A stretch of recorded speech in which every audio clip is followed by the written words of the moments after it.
Bonjour à tous, il y a quelques temps j'ai fait une vidéo où je disais que j'avais aidé quelqu'un et que le fait de passer de Fujifilm RAW compressé à RAW non compressé, cette personne-là avait quasiment doublé l'autonomie et j'ai dit ouais elle a même atteint 700 photos. Et certains m'ont sauté dessus en me disant 700 photos, mais il faut arrêter de dire n'importe quoi. 700 photos, c'est pas possible sur un Fuji, vous dites vraiment n'importe quoi. Et j'avais juste envie de rebondir sur ça. L'autonomie de votre Fuji, si vous êtes en train de chercher un appareil photo, elle ne se résume pas au nombre de photos que vous allez prendre. L'autonomie, elle dépend de beaucoup d'autres éléments que juste le nombre de photos. Elle dépend de quoi?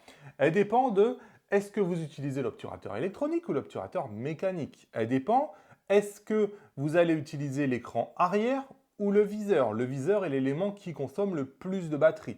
Est-ce que vous allez faire des rafales ou pas de rafales? Je vous mets un défi. À vous qui êtes sûr et certain que votre Fuji est incapable de faire plus de 350 photos avec une même batterie. Mettez une batterie neuve dans votre Fuji, mettez une carte SD, mettez-vous en rafale CH, et moi je vous garantis que vous allez faire 2000 photos avant d'avoir utilisé votre batterie. Vous allez voir que lorsque vous serez arrivé à 350 photos sur votre batterie sera encore à 95%.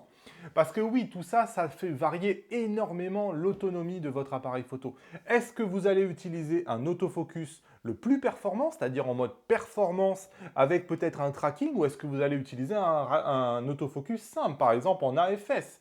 Donc tout ça, ça fait varier énormément votre autonomie. Et donc la question de l'autonomie, elle ne se résume pas à je vais faire 250 photos, j'aurai plus de batterie. Non, ça va dépendre. Est-ce que vous allez laisser allumer votre écran arrière pendant un moment parce que vous faites des focus manuels et que vous affinez votre mise au point? Est-ce que vous allez bien examiner votre photo et vous allez zoomer dedans pour savoir à peu près si elle est nette? Est-ce que vous avez une carte rapide ou une carte lente au niveau de la carte SD, même ça, ça utilise de l'autonomie. Une carte SD qui est moins lente, qui est lente, elle va utiliser plus d'autonomie qu'une carte SD rapide parce que le buffer va vite se vider et l'opération d'écriture va être beaucoup plus courte.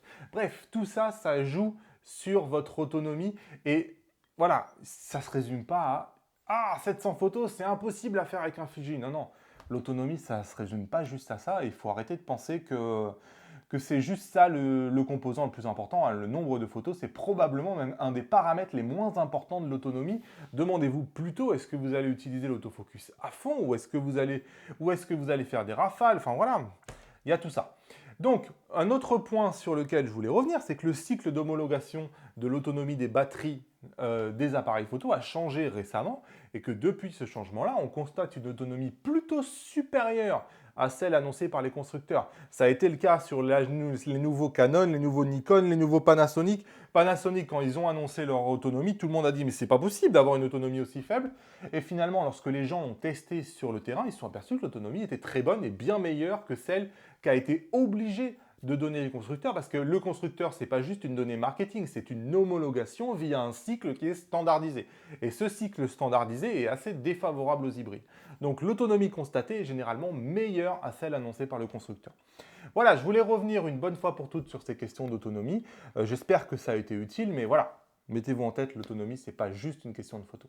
Si vous débarquez chez Fuji, vous avez le guide de démarrage du fugiste débutant en cliquant sur les 12 conseils qui sont juste ici.